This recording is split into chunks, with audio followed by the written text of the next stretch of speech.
What's up, guys? This is Theo here, and welcome to CodeCademy Introduction to JavaScript Part 11. So let's get started. I'm going to go ahead and click Login. Log in with my Google Gmail account. Click Catalog, and let's go into JavaScript.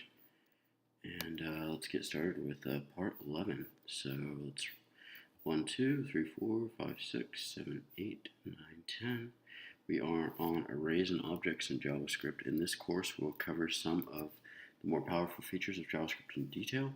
We'll review arrays, create arrays of arrays, and begin learning about a new data structure, objects. Cool.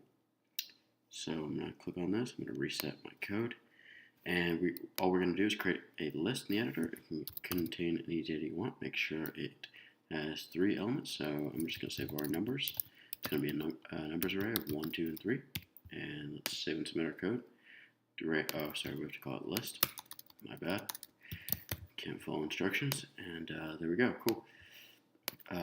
So second one, log the third element of the languages array to the console. Make sure to do this by accessing the third element. So it's like console.log languages 2. That's the third. So let's save and submit that, and we get JavaScript because the arrays are 0 base. So 0, 1, 2. This is the third. Cool. Let's reset our code. Under your existing code, log the number of elements in the languages to the console. And just to give you guys a heads up, this is 17, so kind of a longer lesson. So we want to log the length. So we'll do console.log languages.length. And cool, we get 5. Let's reset this code. Use a for loop to log each element. So say for var I equals 0, I is less than languages.length I++, and to access the element, we will say console.log languages of I. So the language at that specific index. Let's log it out. So we get HTML, CSS, JavaScript, Python, and Ruby. Cool. Let's reset our code, and we want to create a heterogeneous array. I've never actually heard that term, or maybe when I took it, I just forgot about it. But I guess this is just an array with different data types. So it's called myArray. And it has 3 elements. And so the first will be a number, second is a boolean, true, and third will be a string, hello world. Cool. And let's save it to our code. Cool. Let's move on. Now we want to create a 2-dimensional array called new array. In the editor, it should have 3 rows and 3 columns. So for our new array, and we declare it like this. So we'll say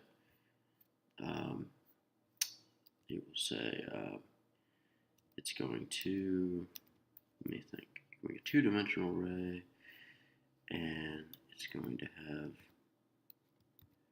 it's going to look like that. I'll give it some space. 2-dimensional array in the editor, it should have 3 rows and 3 columns. Okay, so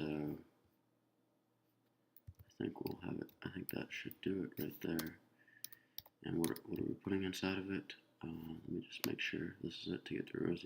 Make 3 arrays inside. Yeah, that's what I'm saying. Each of those arrays should have 3 elements, 3 columns, 3 arrays inside of a new array to get 3 columns. Each of these 3 arrays should have 3 elements. Okay, so let's do 1, 2, 3, 4, 5, 6, and 7, 8, 9. Let's submit our code. Cool. That's our multi-dimensional. Now we're going to create a jagged array.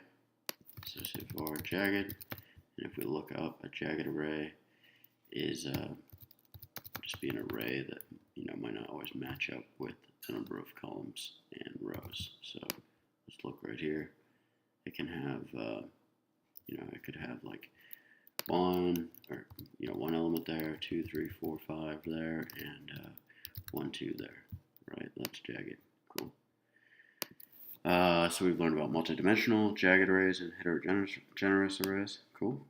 Let's move on to objects, and let's reset this code. So basically, an object, we can put information and the functions inside of the object. So think of an object like a container in JavaScript.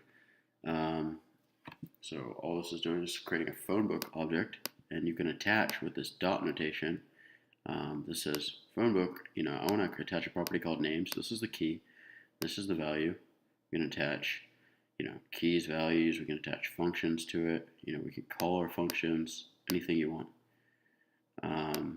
let's undo and reset. So create an object called me. So say var me. I'm going to initialize it as an object. The braces like this indicate it's an object. And it should have a name key. So say me.name equals Theo. And then we're going to give it an age key. Me.age equals 23. And let's make sure this works. Cool. Let's reset our code. And so we can see this is also how you can declare it. Or you can declare it with new object. I think it's better practice though to declare it just as an empty object and then add on properties. And you can add on your keys with the dot or the bracket notation. So recreate your me object in the enter, but this time use the object constructor. So say var me equals a new object. You see the syntax highlighting. And say me.name equals Theo. And we'll do me.age equals 23. Cool. Let's see if that works. Cool. Let's reset our code, and we're going to create 3 objects. Literal notation or the object constructor. So say var object 1 equals a new object, and we'll do that with 2 more objects. Object 2 and object 3. And give your objects any properties. We'll just give them names. Object 1.name equals Theo. And do object 2.name equals John. And we'll do object 3.name equals Rick. Save and submit our code. Cool. Let's reset. So we've learned what objects are, how to create them, and the syntax. Awesome. Let's move on. We want to create an array called myArray. MyArray. And its first element should be a number, 2 or 3. Second should be a boolean. Third should be a string. Okay, hello world. And the fourth is going to be a new object. So you could do it like that, or we could just set it equal to an object with the key being name and the value being Theo. And close that off, and see, so now inside of here we have an object, and we can actually log out. You can see it right here, my array, and I guess it would be 3, huh? Let me do this again. See, we get name is the key, and the value is Theo. Cool. Now let's reset our code, make an array called new array. For new array, it should be a 2D array. That is, it should contain 2 elements that in turn are arrays. So it's going to have 2 arrays inside of it. And let me separate this with commas. And what do we want to put? And jagged, those 2 arrays should be of different lengths. Okay. One of your inner arrays contain an object. So we'll say 1, 2, 1, 2. And then this will be an object with name is Theo. And close that off. And it looks like that's all it is. Cool. And let's reset our code. We now want to add a key to our object. So we'll say array value, give this a key, or interest, an array value, and cooking, cooking, coding, eating. I don't know. That's the stuff I like to do, I guess. And let me close that off. Let's submit our code. Cool. And create your own object called myOwnObject. And we'll add some keys here. So we'll say name, Theo, and age is 23. Cool. Let's close it off. And nice. We finished this course. So that's it for this one, guys. Up next will be contact list. With arrays and objects, we can create a contact list, phone book with ease.